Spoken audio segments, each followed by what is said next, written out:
Jendra Jarnagin is a film, TV, and commercial cinematographer whose projects have played at Sundance and Tribeca and have streamed on Hulu and Paramount+. She also recently completed work on the Warner Brothers television show East New York. But before working as a cinematographer, Jendra began her career as a gaffer and electrician. To me, was good cinematography is all about the lighting. So I want to develop the lighting side of myself by being an electrician for other gaffers or being a gaffer for other DPs and getting to collaborate. In this episode, Jendra explains her path to becoming a cinematographer. We then delve into her approach to lighting and filming projects such as the music video Oprah for the music artist Rhapsody and the show East New York.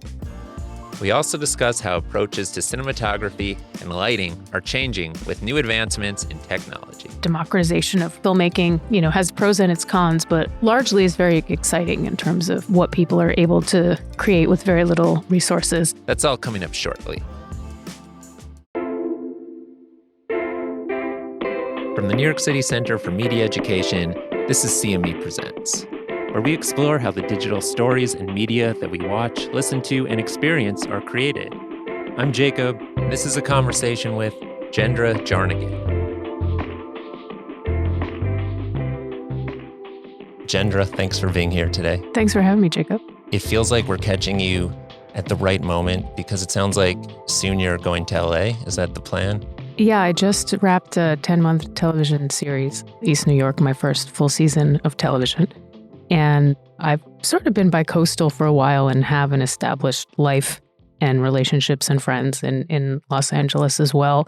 So I'm going out for the Cine Gear trade show at the beginning of June. When you signed up to be a DP many years ago, did you anticipate the amount of movement you would do, the time zone changes, New York to LA? I know a lot of people have different opinions about LA versus New York, and I'm wondering if that even fit into your original thought process. It did. I always viewed LA as a sort of eventual inevitability, but I've found that most New Yorkers who are established professionals in the film industry, the reason they live in New York and not LA is because they don't like LA. So we're just going to throw shade at LA. If they liked LA, they would be there. Right. I mean, the only reason to stay in New York, and if you're in the film business, is because you hate LA. So we're anti-LA in this building. No, I don't hate LA at all. Actually, the more time I spend there, the more I like it. But I went to NYU and I grew up in Rhode Island, so New York was a lot closer and flying across the country to go to college just felt really scary in terms of being away from my family. But I didn't realize until a few years into my career when I started going to LA how much bigger the industry is there comparatively. And I realized at a certain point in my career, I needed to be known in LA even to get the good jobs in New York because the decision makers are in LA. So I, from a networking standpoint, started going to LA for events and trade shows and, ASC awards and open houses and such like that. And I ended up developing many friendships in LA and spent a lot of winters there when I wasn't working in New York to escape the cold.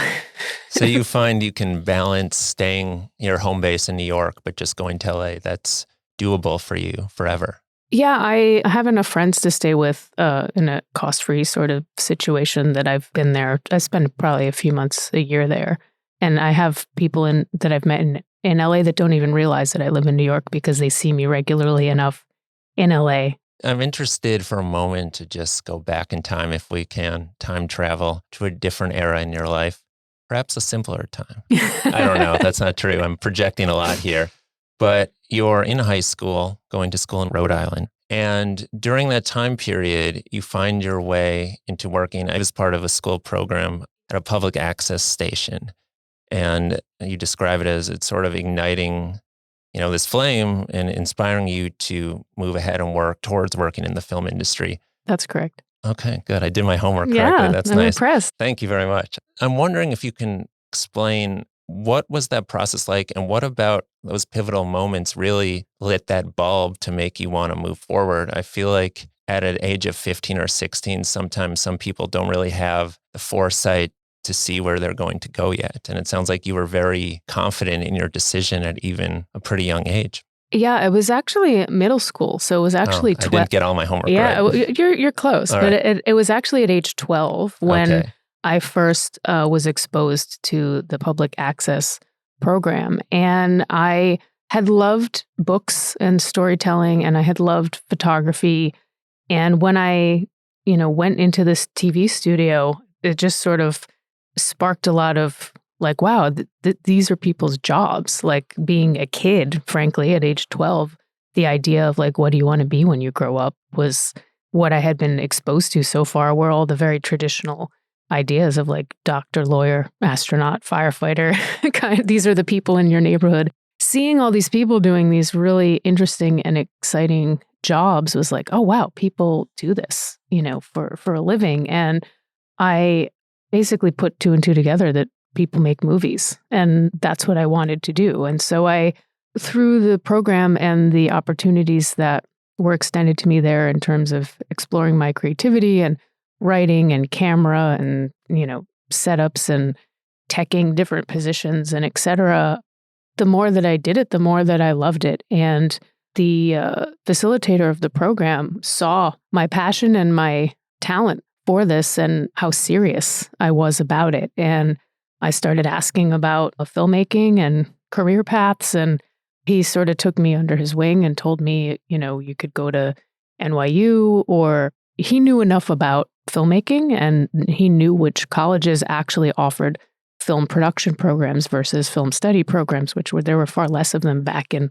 the 80s than there are now. My mother did not want me to move to New York City or California. And she's like, why can't you go to BU? Why can't you go to Rhode Island College? So she was like, you're not leaving the city. Don't do this. She hated New York. She'd been here alone in the 70s while my father was at a convention and just had a horrible experience, roaming the city alone in terms of being maybe harassed or whatever it was. She had a horrible depiction of New York.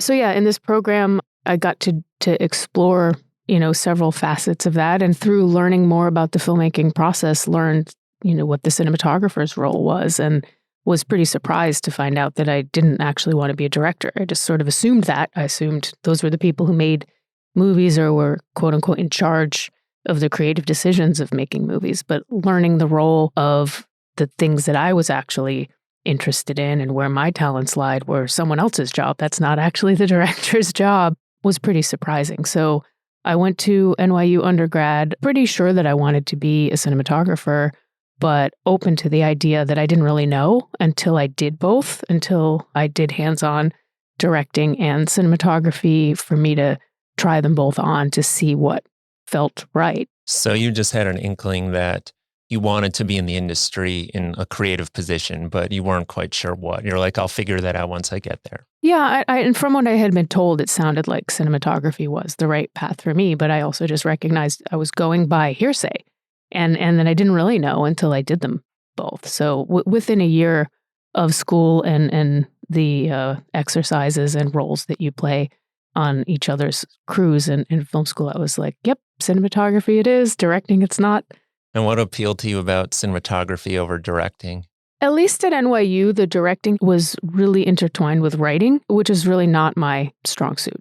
Cinematography, in terms of the visual language and visual storytelling, not that that's not the director's job, it absolutely is, but I really lean towards supporting the director's vision, and my creativity can spark and grow, once I've already had a jumping off point. I know people who are great ideators and initiator of ideas from scratch, and that's really not my strong suit. I make the analogy of a sandbox or a sandcastle. Like, I can help you build a really beautiful sandcastle, but I'm not a designer of sandboxes. Like, I need the spark of like, oh, okay, this is the project, or this is the script, or this is the story that I want to sink my teeth into and go on this journey with you, but I'm not the person to pull the ideas out of thin air and, write the story. Or people have asked me if I want to direct, and especially with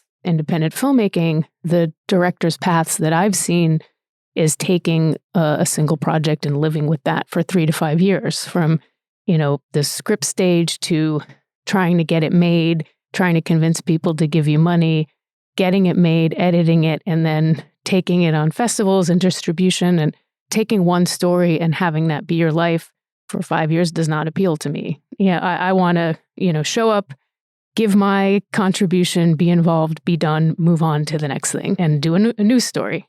So you're in film school, you're finding your footing, you're deciding that cinematography is indeed the path. Someone gives you a sandbox and you're ready to go. From NYU, your goal is to become a cinematographer, but you start working in the gaffer and electrical department. It seems like your goal is, because it's rare that someone will just hire you right away out of film school to become a cinematographer, they're saying, well, let me start here and gain some experience. It's interesting. I hear a lot of people I know starting in the assistant camera department. Is it pretty common for people during that time to jump into gaffing and electrical as kind of a pipeline into the DP area? It's actually more common to go the camera assistant route. I guess it depends, like what your path is. If you go the sort of union crew member, then it's like, okay, you're a loader, then you're a second AC, then you're a first AC, then you're a camera operator, then you're a DP. There's many steps in between, and you need, to, I don't want to say graduate, but be given the stepping stone into the next level to climb all of those rungs of the ladder. So that is the traditional way, but I didn't really look at it that way back in the film school crew structure. It was sort of like, okay, there's the gaffer and there's the AC, and the gaffer's involved in the lighting, and what to me was good cinematography was all about the lighting. So I wanted to develop the lighting side of myself by being an electrician for other gaffers, or being a gaffer for other DPs and getting to collaborate in that way, or working on crews in the lighting department where I'm getting exposed to different techniques, different approaches that are all things that I am absorbing to add to my tool set and to my own cinematography. I just found the lighting department to be a far more engaging and creative path for me than focus pulling. I wasn't a good focus puller anyway. Focus pulling is a very specific talent that people either have a knack for or they don't. Do you remember particular lessons, for lack of a better word, aha moments you were observing or participating in when you were working as a gaffer, or even how a set was run? It was a pretty big milestone when I started working on union productions as an electrician, like working on Sex and the City, and being a part of that crew was very formative experience for me. And I had been a gaffer prior to joining the union, and a lot of people are like, do you really want to be an electrician in the union and just be a laborer and work from the neck down, and you have no creative contribution? Do you just want to be, one of a million people? Like, is it actually going to be, not a million people, but is that actually going to be rewarding to you? Or do you want to stay a gaffer that you are, a leader and a creative collaborator? And at that point, I just wanted a side job. I just wanted something to give me the money. Yeah, to earn the money so that I could keep shooting for free and support myself for shooting for free as I developed my cinematography reel and my experience in my body of work. But I was surprised to find, once I got on certain crews that got to know me and knew that I was an aspiring DP. I mean, I remember, I guess you're asking a sort of a pivotal moment, that I'd worked on Sex and the City for years as a regular day player. And they knew that I, knew lighting and understood lighting. And normally when you're being delegated, like, oh, okay, here's your task, take these lights, and they'll give you like a lot of detail, and go and do this and give you a lot of detail. And I remember just being told, oh, Jendra, take a handful of par cans and go light up that train trestle. That's it. So I was given creative ownership of a piece of the lighting setup. They entrusted me to just decide how many, where, how, what it would look like, and that I would, report back when I was ready to show what I had done, await feedback, and then they would tweak it to their liking. But that level of trust of like, we don't need to micromanage you, we can just give you an independent task, was like, oh, wow, okay. They they trust me. They believe. Yes. That was a sort of a pivotal moment of like, this is not just a thoughtless laborer job where you don't have creative contribution. Once you're established with a group of people who know your skills and talents, you can absolutely have a level of contribution. And at that point, did you feel fully confident in lighting up that space? Yeah, that was not something that intimidated me at all. That was something I did all the time in my own DP projects or even having been a gaffer in the past. I felt very seen of like, oh, wow, you can do this. And I remember being excited about it. And so simultaneously, you mentioned you're working on your side projects. So it sounds daunting to jump from doing this all day gaff work and then jumping into just cinematography projects where you're not really getting paid to do them, or I imagine minimally. What is that process like, juggling these two worlds at the same time? And how are you finding that work to do as you're also working union?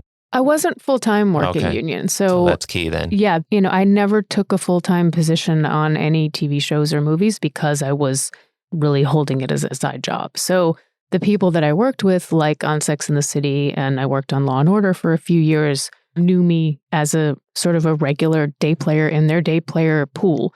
So on Sex and the City, for example, if I were to take a short film to go shoot, I would just tell my supervisor, my best boy, like, oh, I'm going to be unavailable for the next 3 weeks. I'm taking a short, going to go shoot a short. And I had the freedom to do that and was established enough with them that I felt comfortable. And it was true that when I was done, I'd call them and be like, oh, I'm available again. And then they put me back into rotation. So that was a really great support system of like, I was finally making enough of a living that I could take time away to focus on the shooting jobs. And because I had those credits, because I was, working on big TV shows in the lighting department, that was some really good street cred for landing short films. Because even though you're working for free, it's still competitive. You still have to beat other people out of that job who are also working their way up to even land the opportunity to shoot someone else's project for free or for $100 a day or whatever, token payment those kind of projects could afford to pay someone.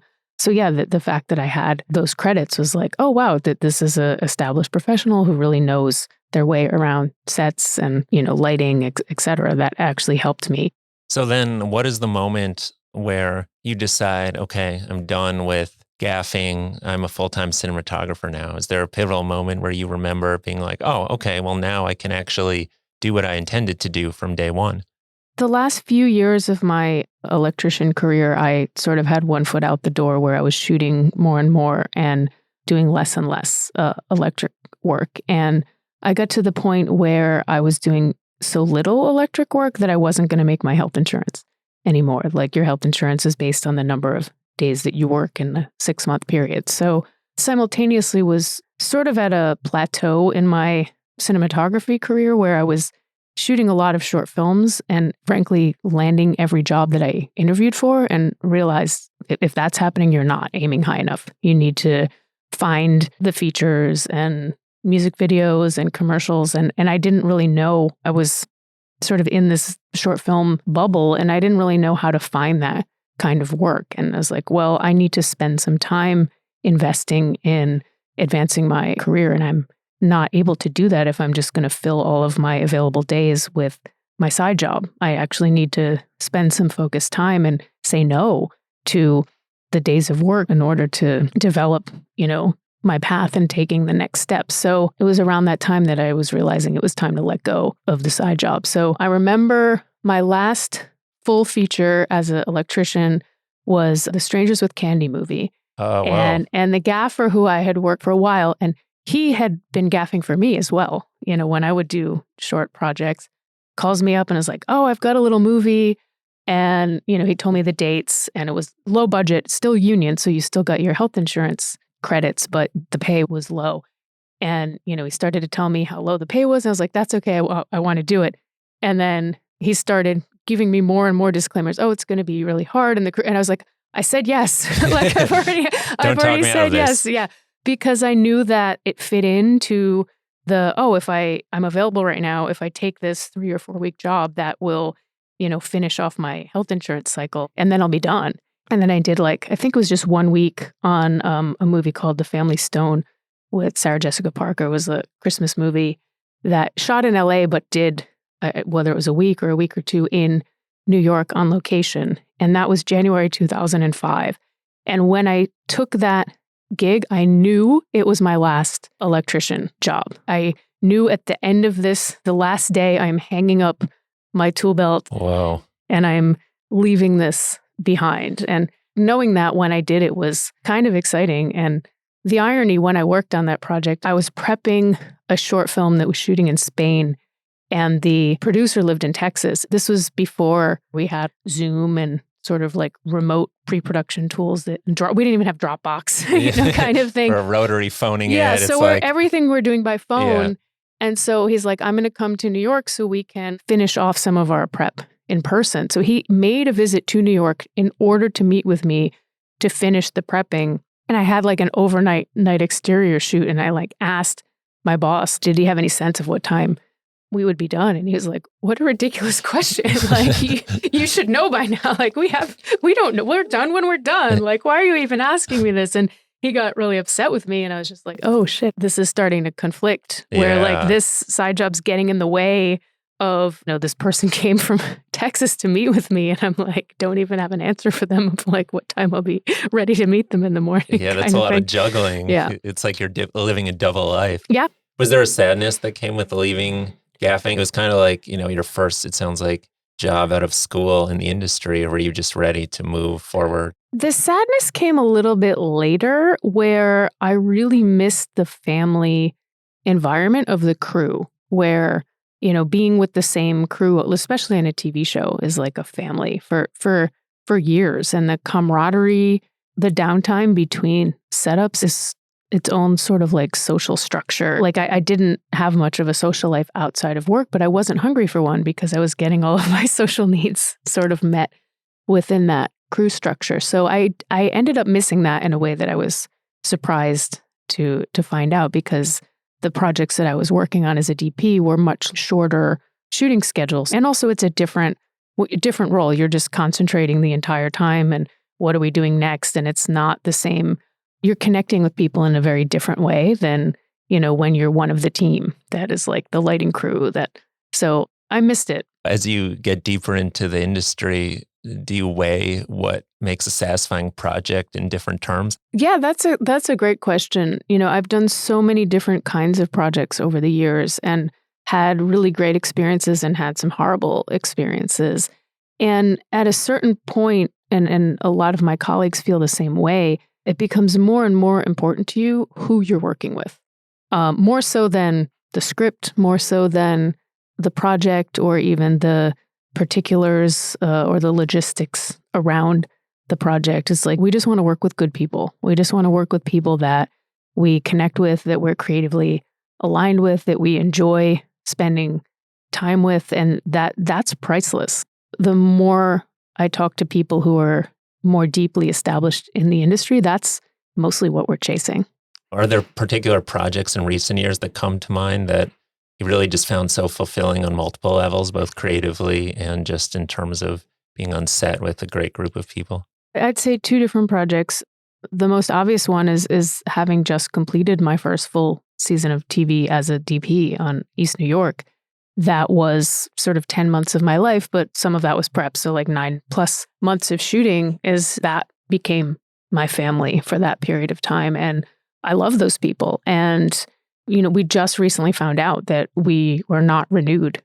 Sorry about that. Yeah. So I was surprised to find, that I wanted to do another season. Like I thought when I took the job that I was like, oh, okay, it's a police procedural, that's pretty mainstream for my taste, lean much more towards edgy and weird kind of content. And I thought, okay, this is going to be a stepping stone and I'll learn a lot and I'll make the most of it and then I'll move on. And I was surprised to come to find out that I didn't want to move on, that I wanted to do another season, that, I loved these people and I didn't want to let go of them.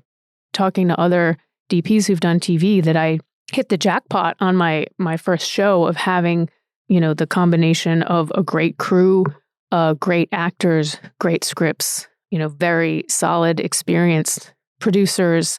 And to have all of those, pieces of the puzzle fulfilled, like everyone else I talked to is like, oh yeah, those are so few and far between. Otherwise, another project that I had done prior to that one called Asking For It was a feature film we shot in Oklahoma, was a indie female vigilante revenge thriller. And that was really rewarding creatively, that the content, the director, Eamon O'Rourke, and his visual style were something that I had really been hungry for, getting to sink my teeth into doing something boldly stylized. Myself, like many DPs, have the philosophy that the visual should support the story. And I don't believe in gimmicky cinematography. If you're noticing that shot, then you're taking the viewer out of the story instead of supporting the story. So for me, that means a lot of projects that naturalism and understated cinematography is the right choice for the story. But to have a story that was really boldly visual was a great opportunity, and would love to do more projects like that. After, working in the industry for a significant amount of time, do you have some guiding light questions you ask yourself sometimes when you go back to breaking down a story? Because I imagine when you're reading a script, sometimes it's tempting to imagine what can be done visually versus what serves the story. Are there moments where you have to check yourself and say, okay, well, that would be cool, but that doesn't necessarily serve the story? Or you're reading the script and saying, okay, what is the best practice to move forward and plan these shots? One of the questions I'll always come back to is whose point of view is it? In terms of the story, like whose experience are we in right now? And that is a big guiding light into how we portray the experience of any given scene. Is someone coming from a place of being curious and scared? What is the goal and the motivation of whether that's the main character or who any given scene, what's the character's point of view? And so that to me informs the visuals more so than anything else. And then some scripts, especially if you have a writer director, have, visual cues written into the way that something is described. Right. So I'll listen for those, of course. And then, those may be peppered throughout, but then you sort of get like, oh, well, if they're feeling this about that, like how also does that translate into the rest of the story? And I'm always looking for a visual arc. Like I don't want to just make a bunch of haphazard scenes that don't relate to one another. It's sort of like, what is the character arc or what is the story arc, and how do we portray that visually, of like going on a journey of how do things progress, in a parallel way to the character's journey. That's interesting. And I think that might be a really good moment to segue to talk about some specific projects you've done.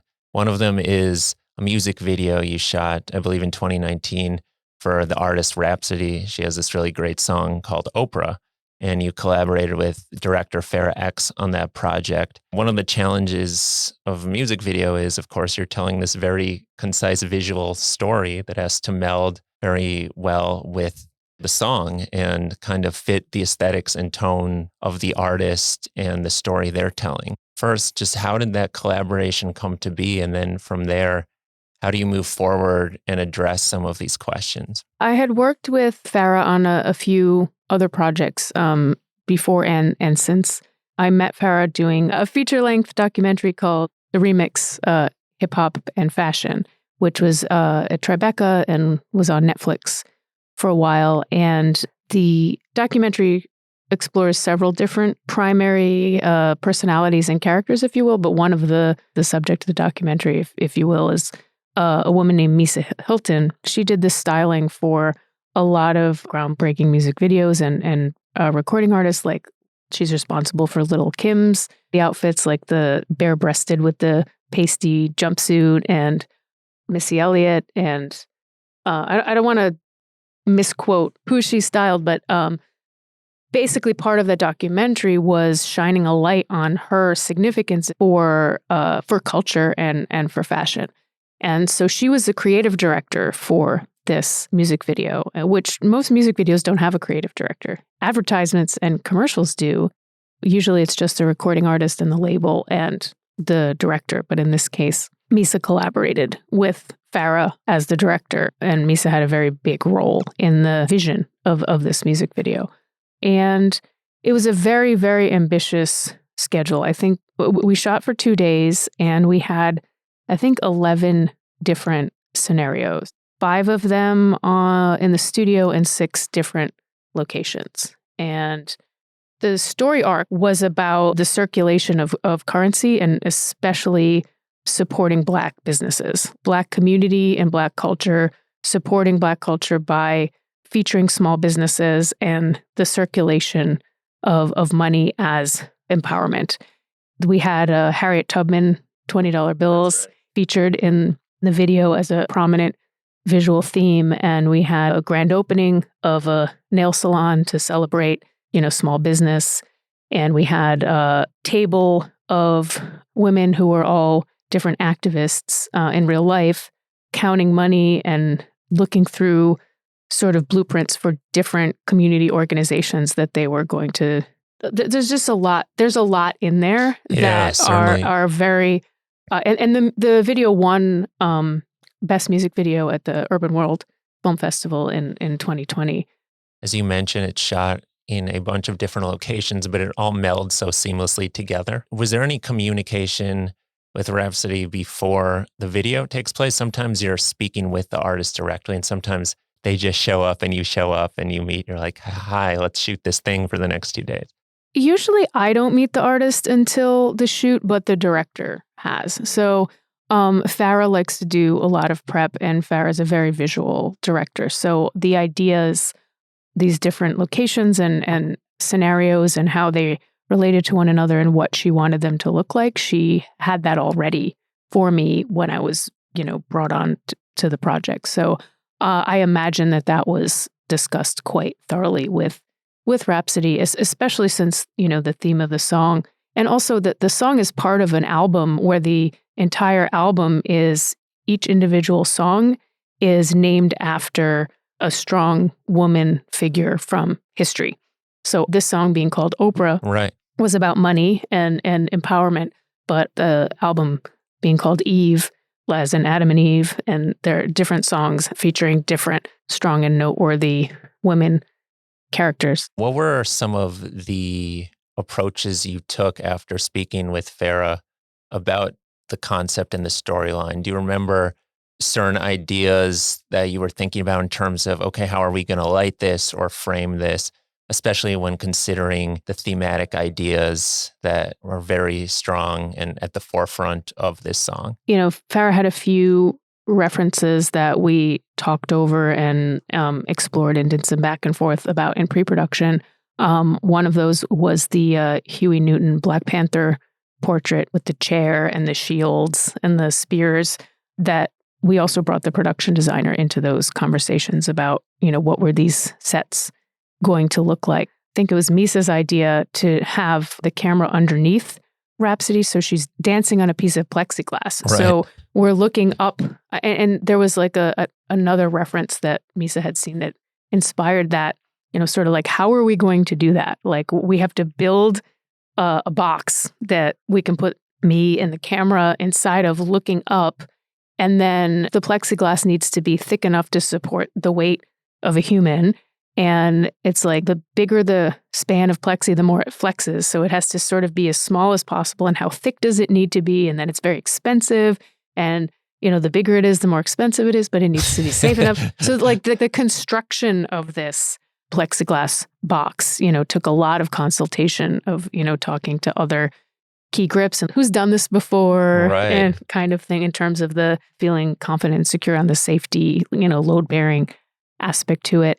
There was another, I mentioned before, them sort of counting the money and putting them in different piles for the different organizations. That was inspired by Dead Presidents, the movie Dead Presidents. So we had sort of our little Dead Presidents homage set up. As a DP, are you thinking in this context specifically, okay, this is the starting out point. How am I going to take my own spin and, of course, serve the story? But, were there certain approaches that you thought about taking in terms of the lighting? Yes. And part of it is, what I love about music videos is the creative freedom and how it's all about the visuals. So, we prepped it a lot because we had so many scenarios to pack into a short period of time. And therefore, I needed to work with the gaffer to be ready to sort of be leapfrogging and work ahead. Like, okay, while we're, shooting this section, you're pre-lighting this next section and whatnot. But there was also, it wasn't all predetermined, that it was sort of like there was room for spontaneity and exploration as well. So when we got to that loading dock, for example, like, we had this seed of an idea, but it was sort of like, oh, what is here to work with and what inspires us about this space? And so we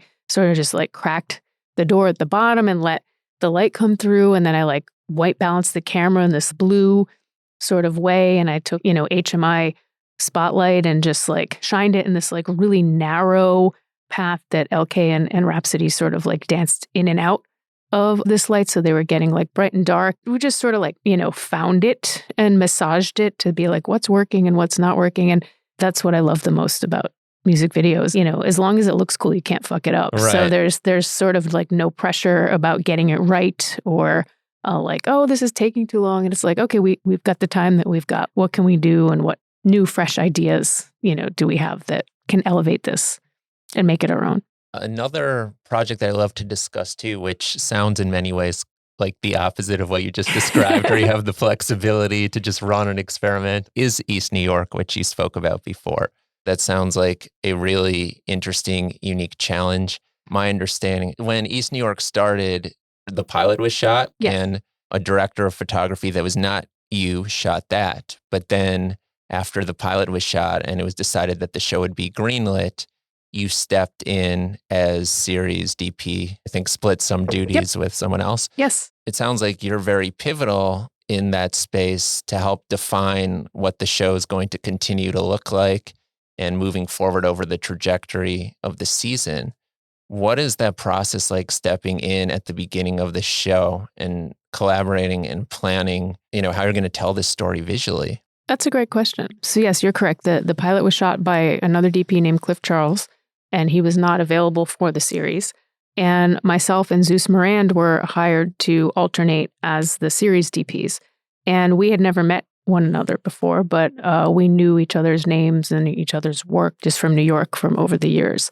It started with a conversation between he and I and, getting familiar with each other's work and styles of how literal do we need to be about the look of the pilot and what might we want to do differently, or, just the pilot's really just one episode. So what do you do with that? And in terms of being the seed and the spark of like, this has been established already. So sort of taking that and being true to that, and then also being inspired by that. But then what's your own voice and what's your own interests, and what do you keep the same and what do you do different and what do you expand upon and what do you tie back to the pilot, et cetera. Sure. So it started with a big conversation between he and I about our tastes and our interests.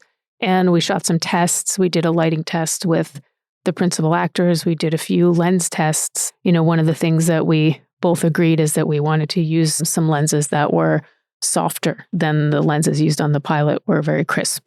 So we were like, how far can we push things without abandoning the look of the show that has been established? Where is that boundaries?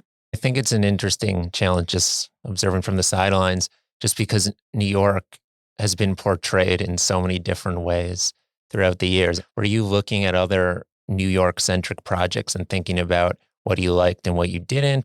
Yeah, the creators of the show and the executive producers came from NYPD Blue. Okay. So that had a sort of pedigree of that, but that's, that show was a different era and a different style. And it had a groundbreaking style at that time. That style sort of run its course, and it's not something that we were looking to necessarily emulate, but we still went and had a look at that. And then we looked at some of the current Dick Wolf shows in terms of what is the current expectation with the police procedural and what else is out there. And like you said, analyzing what do we like about this, what don't we like about this, what might we like but is not appropriate for our show, and how we want to make it our own kind of thing. So, we both looked at the pilot for one of the FBI shows as a point of discussion of sort of like, okay, let's look at the same thing and discuss it. Like, what do we respond to? What do we like? What ideas might it give us, kind of thing? And,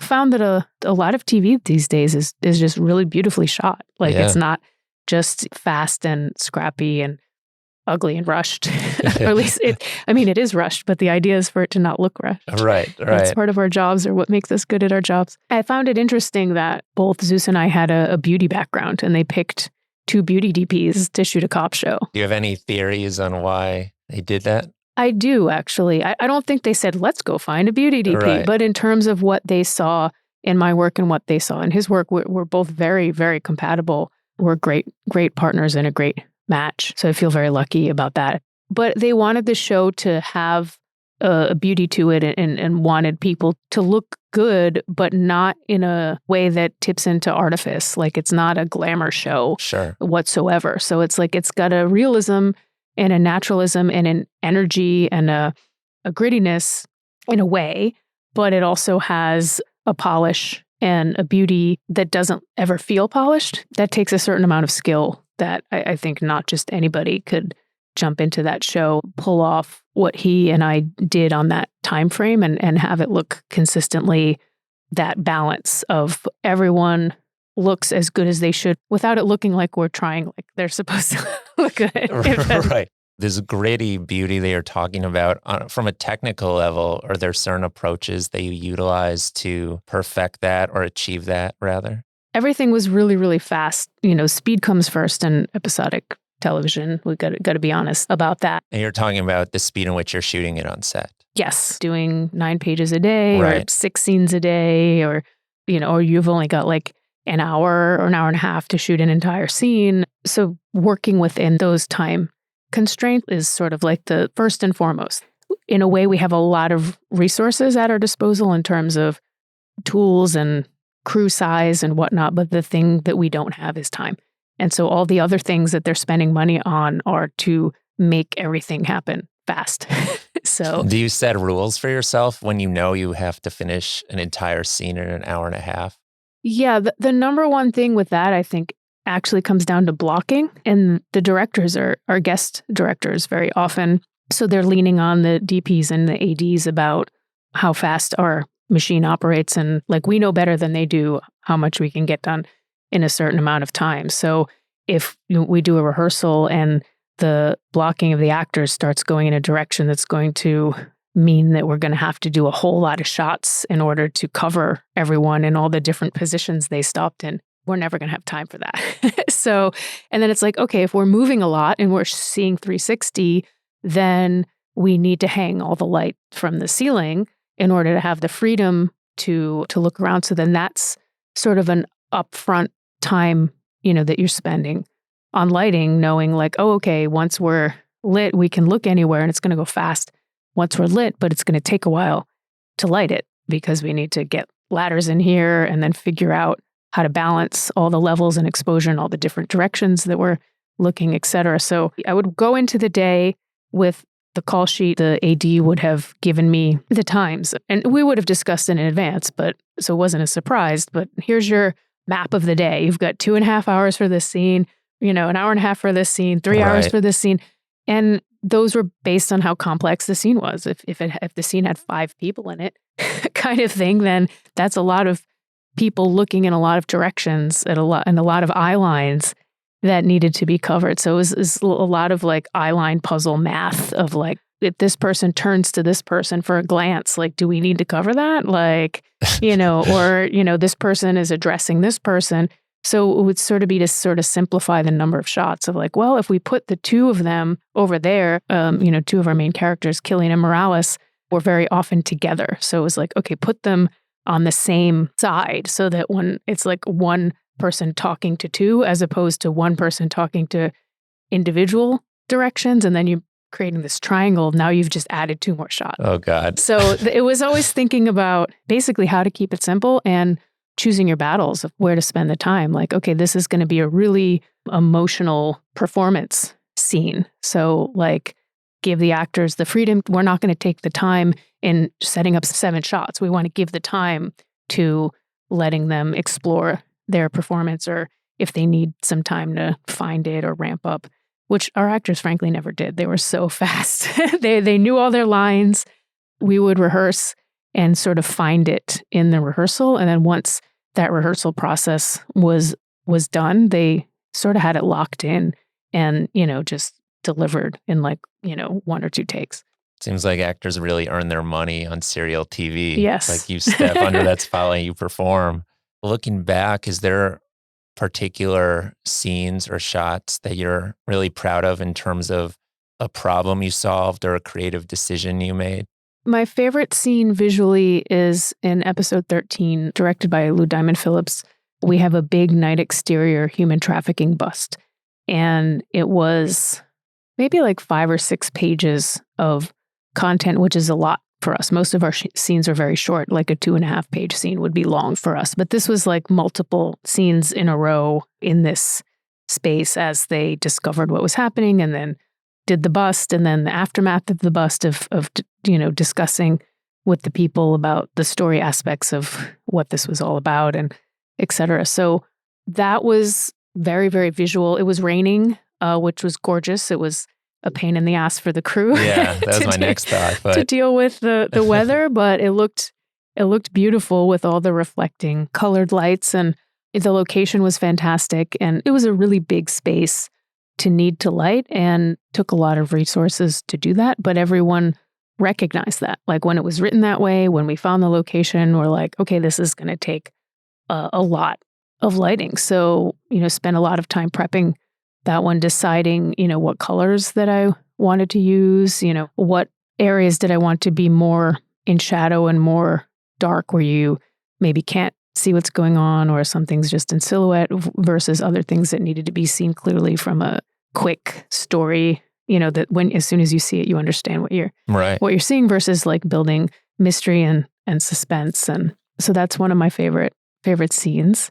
And these are all available on Paramount Plus. Check it out. By the way. And another one was in episode 10, which actually Zeus had COVID and I had to take over one of his episodes that he had prepped. So you switched off every episode? Yeah, we alternated. Yeah. So otherwise I was shooting odds and he was shooting evens. But in this case, I shot 3 in a row. And there's a scene where Sandiford, played by Ruben Santiago Hudson, he kind of goes rogue. Like his partner has been shot and he's trying to get to the bottom of who's responsible for it. And the detectives, of course, are all investigating that and trying to figure it out. But because he was there when he was shot, like they're like, you can't be involved. You can't know what's going on. We can't tell you what's going on. Like you're going to be a witness when this goes to trial. We can't taint your experience of knowing what's happening here. So he's feeling very shut out of the thing and kind of goes rogue and finds out on his own, like who was responsible for shooting his partner and goes after him. And you're starting to wonder, like, is he off the rails? Is he going to kill this guy? Right. Is he going to basically sabotage his entire police career and his future and his life and get sent to prison for killing somebody? He's like that afraid. So the scene for that was shot on stage. And, most of the scenes I'm most excited about my work and my lighting was actually location work because a lot of the sets got repetitive and I fail to see how good and how interesting they look because they all sort of blend. The ones that stand out to me are the ones that are more outliers, even though that work is all very solid and certainly could be proud of it when looking at it for its own sake. But this particular scene was shot on stage and the set was just really dirty and gross, sort of like a flop house kind of thing. And I really leaned into the grittiness of it in terms of how I lit it. I used some filters that were like fog filters because they wouldn't let us use atmospheric haze on the stages. But I wanted that sort of feel. So I used some very strong and heavy filters and like lit it with boarded up windows with sort of like slats of light coming through. And we did some interesting shifts of the color tonality in the grading. And it has a look to it that has a feel that just really leans into the storytelling and the emotion of the characters and the emotion of the scene. While I was shooting it, I was just like, I love how this looks. I was like, I want to shoot a whole show that looks like this. You just start pitching that. You're like, well, why don't we just shoot the rest of the show like this? Like this. Yeah, no, the rest of the show is not that. So it was sort of like that was a unique scene that visually appropriate for. And those are the kinds of things that I get excited about. So that scene's on my website just because I like how it looks so much. Yeah, it looks really great. You mentioned too, in terms of camera usage, there were some interesting techniques that were employed. Mm-hmm. You discussed how for many of the shots you're using high-end cameras. You also integrated with FX3 camera. Yes. And it sounds really interesting in terms of how you're taking these higher-end cameras and integrating these different images together. What was your approach to doing this and why? Our producing director, Mike Robin, has done a few other TV shows recently, like All Rise. And they used a lot of Blackmagic cameras, especially during the pandemic when they were doing a lot of remote cameras. And he came to us with the idea, which was something they had done in the pilot of having, he called them the little friends. So having, Nice. we ended up buying 3 of them, having an arsenal of small cameras at your disposal that you can just sort of, stick into tight spaces or throw it up on a C-stand or stick it in a fridge or, strap it to a car, things that are released from the constraints of the giant camera that has all of the transmitters and follow focuses and all this other stuff to it. So I liked the idea of that, but found the Blackmagic pocket cameras sort of lacking from a ergonomic usability standpoint. Certainly the image quality is fantastic. So it's sort of like what else is out there. And a lot of people I'd heard like, oh, if you're using the Venice, you should look at the Sony FX3. The color science of that is a very good match with the Venice. So it's not a one-to-one match, but sort of like what it needs in color correction to get it to match being that they're both in a sort of Sony color space is just a lot faster and simpler than getting the Blackmagic to match, which you can because the range is there in the Blackmagic. I don't want to badmouth the Blackmagic, but the shape of it is, sort of just plastic, and the changing of the lens mounts is you can't really put a PL mount on it without taking the face off the camera and doing a permanent mod to it and hot rodding the camera. So it just seemed like the FX3 was a better choice. So we did a bunch of really thorough tests during prep, taking it through post-production, because I knew that the post department and the producing director were sold on the Blackmagic cameras. And I was like, I'm going to have to prove the Sony cameras. And I hadn't used them in this way before. I didn't know that they would pass the test or not. It was just going to be are these good enough for prime time? And we were shocked at how good they are. Yeah. Like, frankly shocked. Like, it has a dual native ISO, one of which is 12,800, meaning that it's not grainy or noisy at 12,000. So we put it through its paces. Everyone was very, very impressed with it. So we didn't hesitate to use it. Gave the example, we stuck in a fridge. We use them for surveillance cameras. Being police and detective work, there's a lot of, surveillance camera footage that comes into evidence for some of the cases. We used it in the interrogation room. There's evidence cameras when they are interviewing a suspect that, is part of the process. So there's like monitors and cameras. We use them for that. One of the most exciting ways that I used it was a chase scene where we took one on a Little Ronin, a RS2. That's one of the one-handed gimbals, not one of the big ones that supports a full-size camera, one that supports a little camera. And, use the autofocus capabilities of the camera, which are fantastic, actually. And our camera operator, David Quaitman, that we brought in, who owns a bunch of gimbals and is a bit of a gimbal expert, just like set him loose running after our actors down the street. And on autofocus too? On autofocus. So no pulling. It was all, that's crazy. Yeah. And we were shooting with such a wide lens that there's plenty of depth of field and margin for error for how fast people are moving. But also, frankly, the autofocus is really good. Some of those shots are, I think, some of the most innovative shots. Like, people saw that. I think it's the most exciting action sequence of our scenes all season long. And that's largely due to the visceral, speed of just being wide angle, right up close to people, like running really, really, really fast is just really exciting. Yeah. And that was intercut with B camera on Steadicam mounted to an electric car and A camera on a big long, Panavision zoom lens, with the dolly track, the entire block long sidewalk across the street. And, it held its own. Yeah. Speaking of different technology, you've worked in this space for a while. As you watch technology evolve, are there things you're noticing in terms of how image making is changing from when you started, or the way the medium is evolving that you're excited about? Well, something that's changed, I'd say, for worse is the idea that these cameras have so much range that you can just decide how it's going to look in post, and really sort of devaluing the cinematographer's contribution. Like, I've heard of people who had a whole movie that the director just color corrected the movie and didn't invite the DP to be involved. People reframe things in post because there's so much resolution. People change exposure and the color balance and whatnot in post without consulting the DP, or even, the view changing, that the DP doesn't even need to be involved in that is something that I think has changed for worse, and that I don't agree with. Things that have changed for better, I was mentioning this little tiny Sony FX3 camera, image quality wise, is holding its own against professional, major motion picture camera of the Venice. And so people are like, well, why even bother using the Venice? And it's like, well, it's a lot easier to use in a professional production environment in terms of the accessorizing and the workflow and the ergonomics, et cetera. It's just way, way faster and easier to work with. But the reality is, image quality wise, this tiny little, $2,000 camera is practically just as good as the Venice. So that's exciting from an independent filmmaking standpoint. Like, I wouldn't hesitate to, shoot a music video or something on that camera as a primary camera. Like, I don't see the point of renting a really expensive camera when you have a limited budget. Like, when small cameras and cheap cameras are good enough, like, put your money into other things that are going to make a bigger difference into how the project actually looks.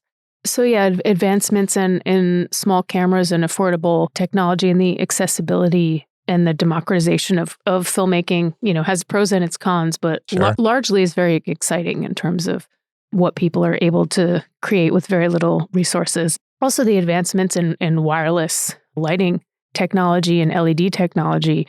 I can count the number of times that we used, I call them analog lights, on our show. Other than 20Ks, like 20K Fresnels or some 10K Fresnels that we would use in the studio to be large sources coming through windows to emulate daylight. There is still not equivalent LED lights that replace those sort of large workhorse lights.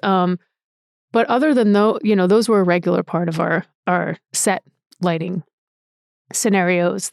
But otherwise, everything was wireless, and not being wireless was a liability because of timing. It's sort of like our workflow and our process of like lighting the set, doing a rehearsal, making adjustments, doing a rehearsal with stand-ins, and sort of just like looking at the monitor and being like, bring this up, bring this down 10 points, make this more blue, make this more orange, and just being able to, all I do is speak it and it happens. In the past, it would be like, oh, you got to bring in a ladder to put a scrim in the light. You got to go, find a piece of gel and clip the gel to it was just so much slower. And it's become an expectation now that there's just no time for that. So having a lighting programmer has become a very important role who, understands what you're doing and knows all the tools and is quick enough, to build a cue really quick. Big development compared to what it used to be like. Jendra, thanks so much for spending your time here today. We're glad you're still NYC based. Really appreciate it. Thanks for having me.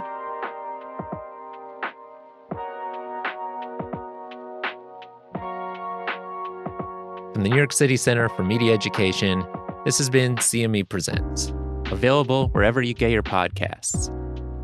Music is by Jacob Backer, William Hutchison, and Sean Sparacino. If you like what you hear, please rate, subscribe, and review.